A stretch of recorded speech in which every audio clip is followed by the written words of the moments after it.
nós somos criados para nos relacionarmos. Em Gênesis 1, quando Deus criou todas as coisas, existe uma afirmação, e depois você pode ler com mais calma na sua casa, existe uma afirmação que é repetida ao longo de todo o capítulo 1 de Gênesis. Eu pude contar, são aproximadamente 6 vezes, 6 ou 7 vezes, eu diria que 7 vezes, se contar com a afirmação final. Por 7 vezes, Deus ele olha para a criação, e depois de olhar para a criação, o texto diz que Deus olha para aquilo que Ele criou e Ele vê que era bom. Viu Deus que isso era bom. Essa expressão ela se repete ao longo de todo o capítulo 1 do texto de Gênesis. O texto de Gênesis, capítulo 1, é onde a gente tem a narrativa da criação de todas as coisas. Então, Deus cria alguma coisa, olha para aquilo que foi criado e percebe que foi criado de maneira perfeita, de maneira boa, de maneira bela, né? E ao perceber, ao olhar para a sua criação, ele constata que o que ele criou havia sido e havia ficado muito bom. Contudo, quando a gente vai no capítulo 2 de Gênesis, nós lemos no capítulo 2 um detalhamento da criação do homem. Capítulo 1, versículos 26 e 27, nós temos lá a criação do homem e da mulher. No capítulo 2, o escritor, né, o narrador de Gênesis, ele pega e faz um detalhamento para explicar como se deu essa criação. E aí no capítulo 2, quando nós temos diante de nós esse detalhamento da criação do homem, nós somos informados que depois de criar o homem, Deus declara algo diferente do que havia declarado até então.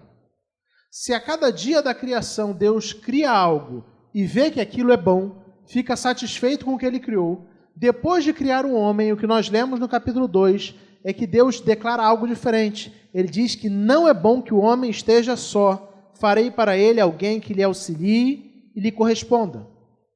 Você consegue perceber a diferença aí? Todas as demais coisas criadas por Deus, Deus cria e Ele fala assim, olha, está completo, já está pronto. Mas quando Ele cria o homem, Ele constata que ao homem faltava algo. Ao homem faltava uma auxiliadora idônea, ao homem faltava alguém que o complementasse, alguém que o completasse. A partir daí, Deus pega e cria Eva, a partir da costela de Adão. Quando a gente olha para a própria ordem criada, a gente percebe que nós fomos criados, concebidos por Deus, para viver em comunidade. E aqui eu não falo apenas de casamento. É verdade que naquele contexto, Eva seria a esposa de Adão. É verdade, sim. Mas o fato de Deus criar uma auxiliadora, alguém para acompanhar Adão, mostra a necessidade do ser humano de viver em comunidade, de encontrar alguém para caminhar ao lado, amigos, de formar com pessoas uma comunidade. É fato que nós fomos criados para viver em comunidade, mas isso não quer dizer que os relacionamentos sejam fáceis. Não é fácil se relacionar. Na verdade, relacionar-se com outro ser humano é algo maravilhoso, mas extremamente desafiador. Sabe por quê? Porque o outro ser humano é muito semelhante a você. Ele tem o mesmo problema que existe no seu coração. O problema do pecado. O problema do pecado não afetou apenas o nosso relacionamento com Deus, afetou o nosso relacionamento com o próximo e afetou o nosso relacionamento com toda a ordem criada, com tudo aquilo que Deus criou. O pecado maculou o coração do homem de tal forma que afetou a maneira como a gente se relaciona primeiramente com Deus, mas também com as pessoas que estão ao nosso lado. Lembrem-se, depois de criar Eva e levantar Adão, Adão olha para Eva e fala assim, essa sim é osso dos meus ossos, é carne da minha carne. Esse é o relato de Adão em Gênesis 2. Mas depois da queda em Gênesis 3, a fala de Adão a respeito de Eva muda. Ele já não se refere mais à sua companheira como osso dos seus ossos e carne da sua carne. Ele se refere à sua companheira como foi a mulher que tu me deste. Depois que o pecado entra no mundo, o que afeta não apenas o nosso relacionamento com Deus, mas afeta também o nosso relacionamento com o próximo e com a demais ordem criada. O fato é que relacionar-se com outro ser humano, como eu já disse, é algo maravilhoso, mas extremamente desafiador. Ao longo da vida as pessoas se machucam, seja sem querer, seja intencionalmente, nós ferimos uns aos outros. A única maneira de você ou talvez uma das formas de tentar se preservar da possibilidade de se ferir ou de ser ferido e ferir o outro, é não se relacionando. Se você se relacionar o mais superficialmente possível e o menor tempo possível, naturalmente, talvez você não tenha nada para falar a respeito do outro. Mas se você investe num relacionamento, e eu não estou falando apenas de relacionamento conjugal, gente, estou falando de relacionamentos interpessoais, mas se você convive com alguém, seja amigo, seja colega de trabalho, seja um parente, um familiar, seja seu cônjuge, seu pai, sua mãe, durante um longo período de tempo e de maneira profunda, naturalmente, existirão circunstâncias que trarão dores ao seu coração e ao coração do próximo, coração da outra pessoa. Seja sem querer, seja intencionalmente, o fato é que nós ferimos uns aos outros. Em grande parte das vezes é sem querer, mas existem aqueles momentos, e nós devemos confessar, que nós somos bem intencionais. Sabemos exatamente o que estamos falando. Quando nos sentimos ofendidos, escolhemos a dedo as palavras que iremos utilizar para ofender o outro. Selecionamos, e aí é intencional mesmo. É de caso pensado, como diria o outro, é intencional mesmo. Quanto maior a proximidade que você tem com a pessoa, mais habilidade, mais capacidade essa pessoa terá para te ferir profundamente. Porque ela sabe exatamente aonde bater para te machucar. Ela sabe. E aí, no momento específico, onde existe algum tipo de atrito, é exatamente ali que ela vai dar aquele soquinho. É exatamente ali, na ferida, que ela vai colocar o dedo. Se relacionar é algo extremamente necessário. Nós fomos criados para viver em comunidade, contudo, também é algo profundamente desafiador. Seja sem querer, seja intencionalmente. A verdade é que nós ferimos uns aos outros. Por isso, presta bastante atenção no que eu vou dizer agora. Se nós não cuidarmos do coração, se você não cuidar do seu coração, você vai permitir que a mágoa e o rancor criem raízes profundas dentro do seu ser. E ao fazer isso, essa mágoa e esse rancor vão levar você a cometer um pecado que se chama ressentimento. Ressentimento é pecado, gente. É pecado. Quando nós ficamos ressentidos com o outro, cultivando dentro do nosso coração a mágoa e o rancor, isso é pecado. E se você não cuidar do seu coração e eu não cuidar do meu coração, a mágoa e o rancor acumulados vão produzir esse pecado, vão fazer com que nós cometamos esse pecado do ressentimento e vão tornar a nossa alma amargurada, profundamente amargurada. No Evangelho de Mateus, Jesus fala sobre esse assunto. Quando nós lemos o capítulo 18, nós percebemos que essa é uma preocupação de Jesus. Nós vamos ler daqui a pouquinho os versículos de 21 em diante, mas se a gente voltasse um pouco e olhasse para o versículo 15, nós percebemos que a partir do versículo 15, Jesus está tratando exatamente dessas dinâmicas de relacionamento. Do irmão que nos fere, como agir quando alguém nos fere, e ele fala, seu irmão pecou contra você, vai até teu irmão, vai lá sós com ele, conversa com teu irmão, fala o que te machucou. O objetivo é ganhar seu irmão. Esse é o objetivo. Mas no texto que nós lemos, parece que aquilo que Jesus falou, e a gente vai ler já, parece que aquilo que Jesus falou gerou um certo incômodo no coração de Pedro. Por isso eu quero convidar você essa noite a refletir sobre o seguinte tema, a dinâmica do perdão. Quero convidar você a refletir sobre o tema, a dinâmica do perdão. E agora sim nós vamos ler o texto. Evangelho de Mateus, capítulo 18, versículos de 21 a 35. Onde nós lemos assim na palavra de Deus. Então Pedro aproximou-se de Jesus e perguntou, Senhor, quantas vezes deverei perdoar meu irmão quando ele pecar contra mim? Até 7 vezes?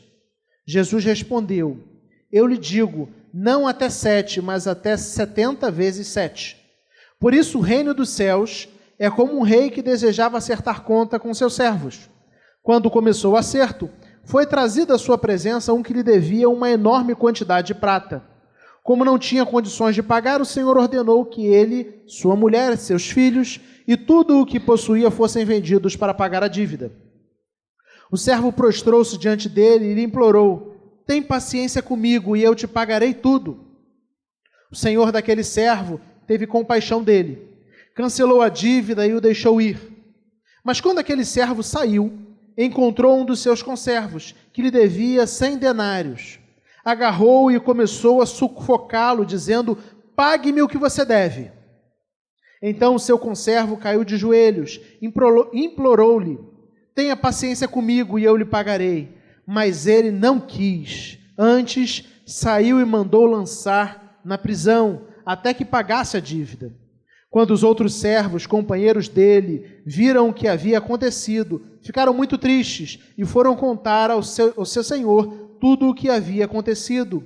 Então o senhor chamou o servo e disse: servo mau, cancelei toda a dívida porque você me implorou. Você não deveria ter tido misericórdia do seu conservo como eu tive com você? Irado, seu senhor o entregou aos torturadores até que pagasse tudo o que devia. Vamos ler juntos o versículo 35? Assim também fará meu Pai Celestial a vocês, se cada um de vocês não perdoar de coração seu irmão. Poderia terminar aqui. Não me parece que o texto careça de muitas explicações. Contudo, eu quero pontuar algumas questões para a gente refletir nessa noite, pensando na dinâmica do perdão proposta pelo Senhor Jesus. Versículo 21, primeiro versículo do texto nós lemos, começa dizendo: então Pedro aproximou-se de Jesus e perguntou. E o que motiva essa pergunta de Pedro? Exatamente o contexto imediato anterior. Como eu disse, a partir do versículo 15, Jesus passa a tratar a questão de quando alguém nos ofende, quando alguém peca contra a gente. E a orientação de Jesus ela é bem diferente daquilo que usualmente a gente costuma adotar. Ele diz assim: olha, se o seu irmão pecou contra você, versículo 15, vá e a sós com ele mostre-lhe o erro. Se ele o ouvir, você ganhou seu irmão. Então notem que é muito diferente do que habitualmente a gente costuma adotar. Primeiro, porque parte do pressuposto que o seu irmão pecou contra você, mas não é ele que vem na sua direção para reconciliar. É você que vai na direção dele para mostrar que ele errou com você, porque o seu objetivo é a reconciliação. Não é para tomar satisfação, é para mostrar o erro, como quem diz: Ricardo, você fez isso. Cara, faz mais isso não, fiquei chateado. O seu irmão ouviu você? O que o texto diz? Você ganhou seu irmão. Beleza, bênção de Deus. Seu irmão não ouviu? O texto continua, não é o nosso texto base. Ele fala para levar 2 ou 3 testemunhas, para que essas pessoas possam ajudar você a convencer seu irmão de que ele está errado. E dessa forma, você possa ganhar seu irmão. E seu irmão continua sem ouvir. Ele continua com o coração duro. A orientação de Jesus é: leva à igreja, para que a igreja, agora a comunidade, possa efetivamente confrontar o seu irmão. Se houver arrependimento, ele reconhecer o erro, o que acontece? Aleluia, você ganhou seu irmão. Não houve arrependimento, a orientação de Jesus é tratá-lo como publicano e pecador. É entender que alguém que é discípulo de Cristo deveria ter um coração disposto a perdoar e a ser perdoado.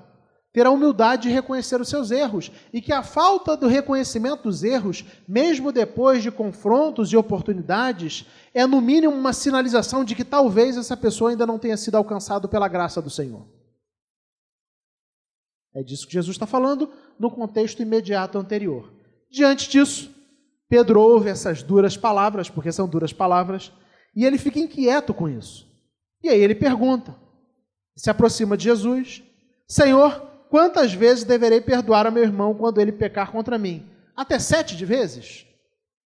Notem que a proposta de Pedro é extremamente generosa.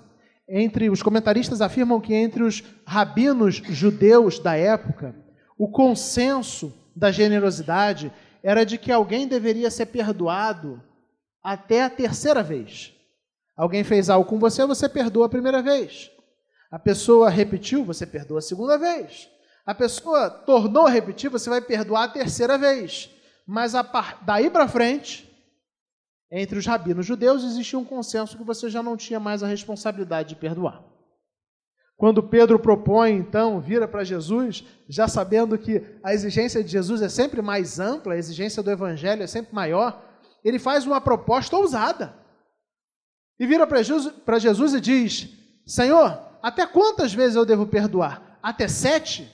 Isso é mais do que o dobro do que os rabinos judeus entendiam como obrigatório naquela época. A gente poderia colocar o dobro e ainda acrescentar 7 chances é bastante coisa. Contudo, a resposta de Jesus, a partir do versículo 22, parece caminhar num sentido completamente diferente. Apresentar uma dinâmica de perdão que é completamente diferente daquilo que nós estamos habituados. Notem o que Jesus disse no versículo 22. Eu lhe digo, não até 7, mas até 70 vezes 7. E aí a primeira coisa que nós precisamos entender desse versículo é que Jesus não está se referindo a um cálculo matemático. A ideia dele aqui não é que Pedro pegasse agora lápis, papel e armasse uma conta para ver quantas vezes dariam 70 vezes 7. Eu não vou fazer de cabeça agora. 490? Posso confiar? É bastante, né? Isso. Eu não sou de humanas, as minhas duas formações são humanas e teológicas. Exatas não está no eixo das minhas formações. Então, não me vejo obrigado a fazer esse tipo de cálculo de cabeça. 490. É bastante coisa. Mas o que Jesus tem em mente não é um cálculo matemático. O que Jesus tem em mente é falar de um perdão e de uma capacidade de perdoar que ela é ampla e irrestrita.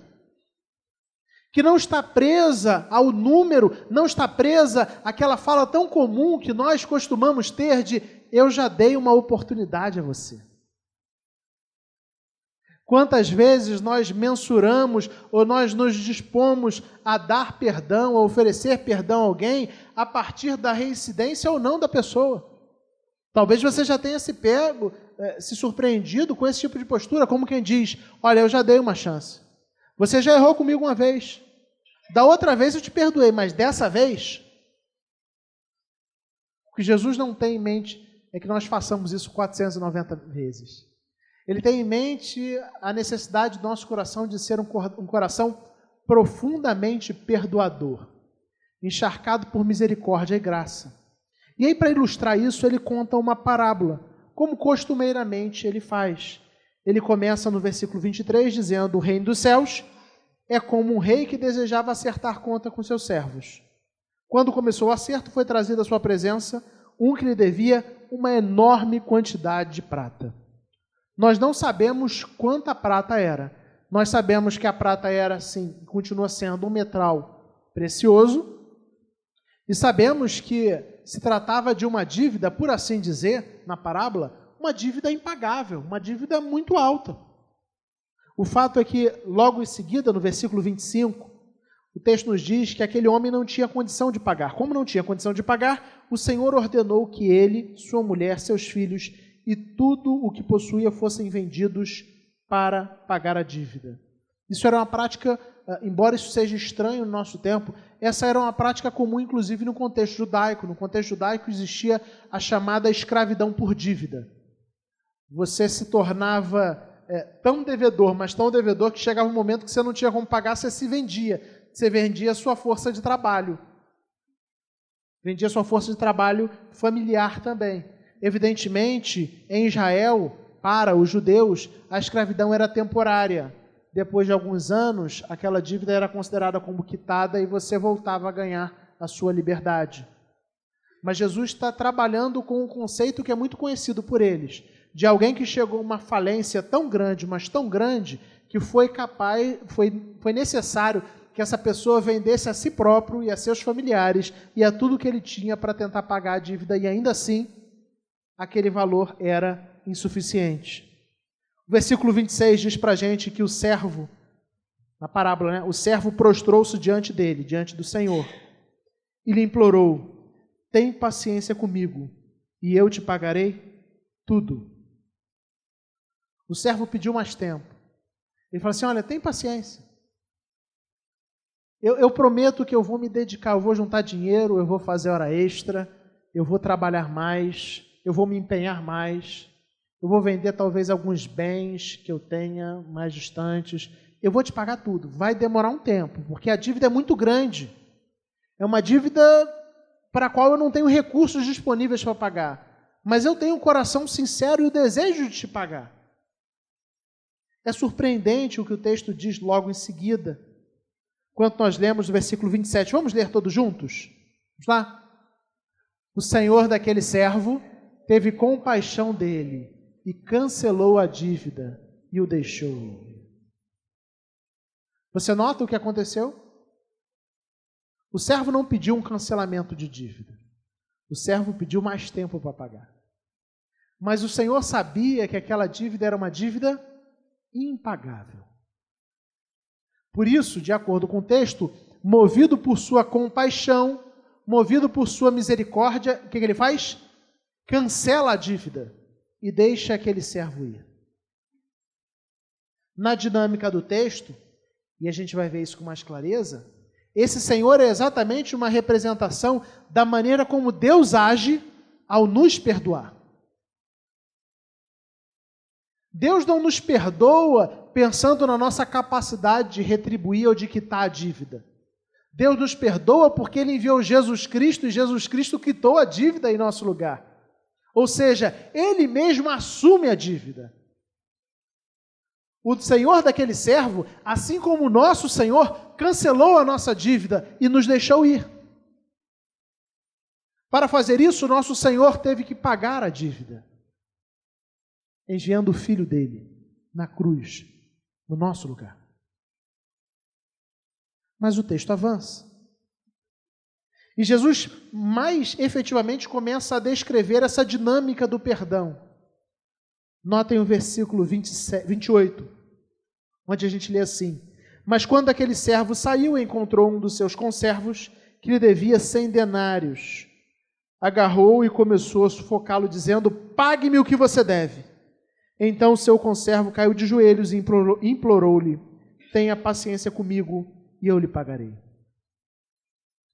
O conservo é alguém que está abaixo do servo. E é alguém que tem uma pequena dívida. 100 denários era uma dívida considerável, mas diante da dívida perdoada era uma dívida ínfima. Eram 100 diárias de trabalho. Uma dívida pagável. Você concorda? É uma dívida pagável, principalmente num contexto onde você pode vender a sua mão de obra. Em 100 dias de trabalho, aquela pessoa quitaria a dívida completamente. Aquele que acabou de ser perdoado de uma dívida impagável, encontra o seu conservo que tem uma pequena dívida, e o que ele faz? Ele pega, o sufoca, e exige que ele pague a dívida. O conservo tem a mesma atitude. A mesma atitude. Ele clama por misericórdia. Tem misericórdia, tem paciência comigo. E eu pagarei a você. Eu pagarei a você. Só que a postura do servo é diferente da do primeiro senhor. Se o primeiro senhor teve compaixão, o servo do texto tem uma postura diferente. Notem o que o texto vai dizer no versículo 30. Mas ele não quis. Antes, saiu e mandou lançá-lo na prisão até que pagasse a dívida. Aquele que desfrutou da misericórdia, aquele que foi alvo da compaixão, aquele para quem o Senhor olhou com graça, com bondade, ele agora olha para o outro de maneira implacável. E ele quer exigir cada centavo. E como a pessoa não tem como pagar, ele fala assim: lança na prisão, até que me pague. Até que me pague. O texto vai dizer na continuação que as pessoas ficam sabendo disso. É uma parábola, mas as pessoas ficam sabendo disso. E ao ficarem sabendo disso, elas ficam incomodadas com essa realidade. Versículo 31, quando os outros servos, companheiros dele, viram o que havia acontecido, ficaram muito tristes e foram contar ao seu senhor tudo o que havia acontecido. Como quem diz, ele acabou de ter uma grande dívida, uma dívida impagável, perdoada, e agora ele está agindo assim com o outro. Ele desfrutou da compaixão e da misericórdia, mas ele não consegue olhar para o outro com compaixão e misericórdia. Ele foi alvo do perdão e da graça, mas ele não consegue olhar para o outro com perdão e graça. Na continuação do texto, versículo 32, então o Senhor chamou o servo e disse, servo mau, cancelei toda a sua dívida porque você me implorou. Você não devia ter tido misericórdia do seu conservo como eu tive de você? Eu creio que essa é a grande pergunta do texto para o nosso coração. Nós que muitas vezes dizemos que não estamos dispostos a perdoar aqueles que nos ofendem. Nós que nos negamos a olhar com graça e misericórdia. Eu gostaria de encorajar você nessa noite a ouvir o próprio Senhor Jesus perguntando a você o versículo 33. Você não devia ter tido misericórdia do seu conservo como eu tive de você? Você não deveria olhar com graça para os outros como eu olho para você? Você não deveria olhar com misericórdia para os outros como eu olho com você? Você não deveria ter compaixão do outro como eu tenho de você? Como você exige, como você quer cobrar, se eu não cobrei de você? Se eu te perdoei, se eu abri mão, se eu cancelei sua dívida? Como você tem coragem de exigir algo de alguém? É disso que Jesus está falando. A pergunta, então, é como eu e você temos a coragem de negar perdão, negar misericórdia, negar compaixão a alguém. Se nós entendemos, se nós sabemos que nós fomos alvo do amor gracioso e misericordioso do nosso Deus, que enviou o seu Filho Jesus Cristo para morrer na cruz no nosso lugar. Você não devia ter tido misericórdia do seu conservo, como eu tive de você? Ouça o Senhor perguntar isso para você nessa noite. Você não deveria ter misericórdia dos outros como Ele tem de você? Irado, e o final do texto é muito duro. Irado, seu Senhor entregou aos torturadores, até que pagasse tudo o que devia. Assim também lhes fará meu Pai Celestial. Notem, se cada um de vocês não perdoar de coração. Você pode ler comigo o versículo 35?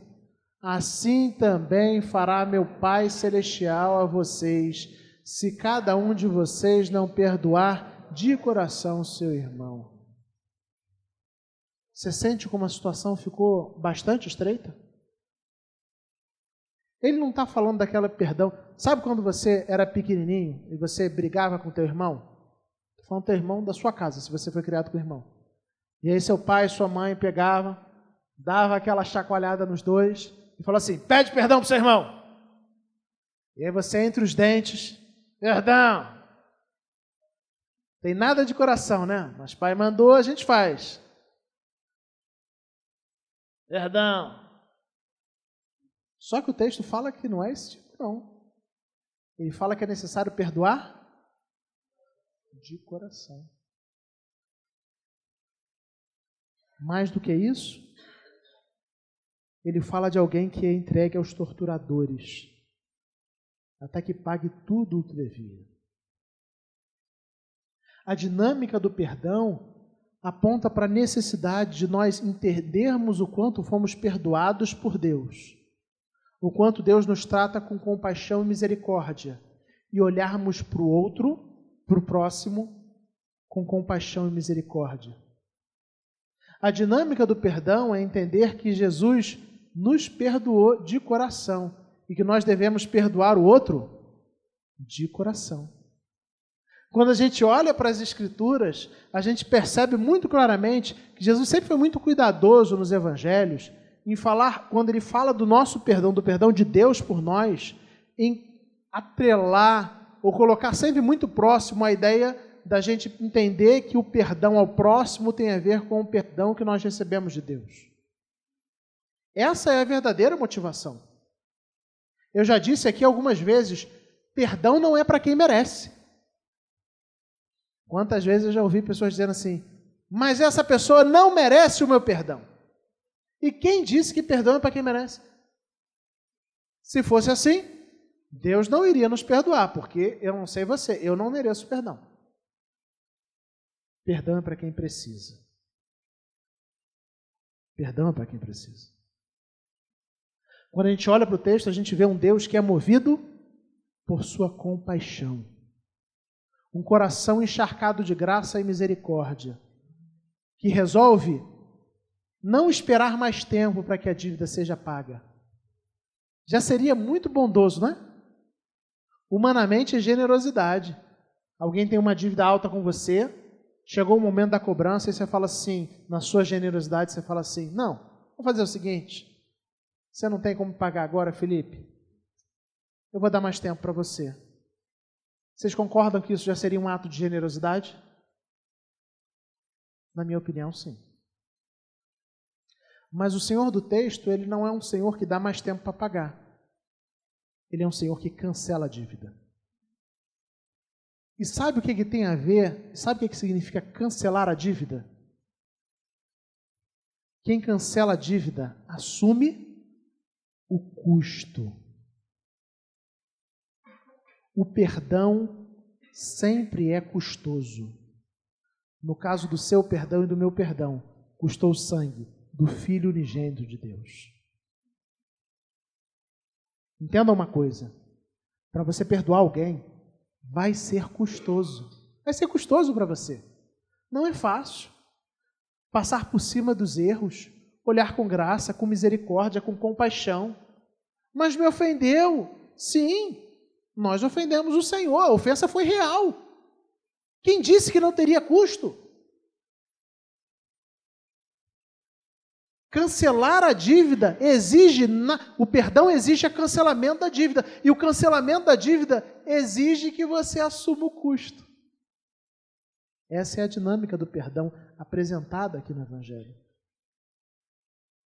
A pergunta, então, que nós precisamos nos fazer é a que o Senhor coloca no versículo 33. Você não deveria ter tido misericórdia, como eu tive com você? Eu quero concluir essa mensagem, encorajando você a pensar nas pessoas que, nos últimos tempos, trouxeram algum tipo de dor a você, que te magoaram,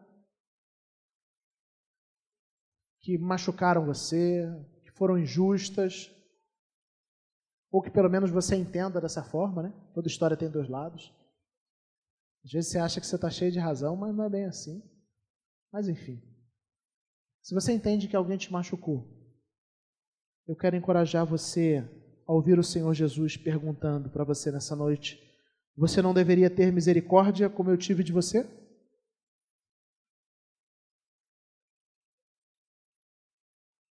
Você não deveria ter compaixão como eu tive de você? É impossível perdoar sem que a gente esteja disposto a assumir o preço, a pagar o preço. A dívida é real, ela não deixa de existir. Alguém paga, alguém assume a dívida. No nosso caso, Deus assumiu o nosso lugar em Cristo Jesus. Mas para a gente perdoar o próximo, a gente perdoar o outro, isso quer dizer que nós vamos ter que assumir o custo do perdão. Mas ele é um custo maravilhoso. Porque por mais desafiador que ele seja, ele nos torna mais parecido com Cristo Jesus. Jesus foi aquele que na cruz do Calvário intercedeu pelos seus agressores. Ele poderia estar preocupado e poderia estar pensando, Pai, amaldiçoa, pesa a mão naqueles que estão me ofendendo. Olha o que eles estão fazendo com o Filho de Deus. Eu não mereço ser tratado dessa forma. Eu não mereço ser desrespeitado dessa maneira. Eu fui muito desrespeitado. Jesus foi muito desrespeitado, gente, na cruz. Mas ao invés de exigir respeito, ele olha para os outros e fala assim, e olha para Deus e pede, Pai, perdoa, porque eles não sabem o que fazem. Eu quero encorajar você a pensar nisso a próxima vez que você quiser exigir, que as pessoas te tratem com respeito. Você se lembre que o Deus Filho, o Verbo encarnado, que tem todo o motivo para exigir respeito, abriu mão de exigir o respeito para clamar por misericórdia sobre aqueles que o ofendiam. A pergunta do texto continua ressoando nos nossos corações. Você não devia ter misericórdia como eu tive com você? Vamos fechar os nossos olhos e orar? A gente daqui a pouco vai ter a oportunidade de participar da ceia do Senhor. E a ceia é um momento onde a gente celebra exatamente essa disposição misericordiosa de Deus, a compaixão de Deus. Um Deus que assume o custo do perdão, enviando o seu Filho para a cruz. E eu quero realmente encorajar você a pensar, a avaliar diante de Deus, a colocar seu coração diante de Deus. E avaliar se você tem olhado para os outros com misericórdia, com compaixão, com graça. Ao ouvir o Senhor perguntando a você, você não devia ter misericórdia como eu tive de você? Na ceia nós celebramos a misericórdia de Deus em nosso favor. Mas será que temos sido misericordiosos com os outros? Será que tratamos os outros com graça? Com bondade? Peça que o Espírito Santo sonde o seu coração. É verdade que perdoar é difícil. Existe um custo envolvido. Mas quando você perdoa, você se torna mais parecido com Cristo Jesus. Você não devia ter tido misericórdia como eu tive com você?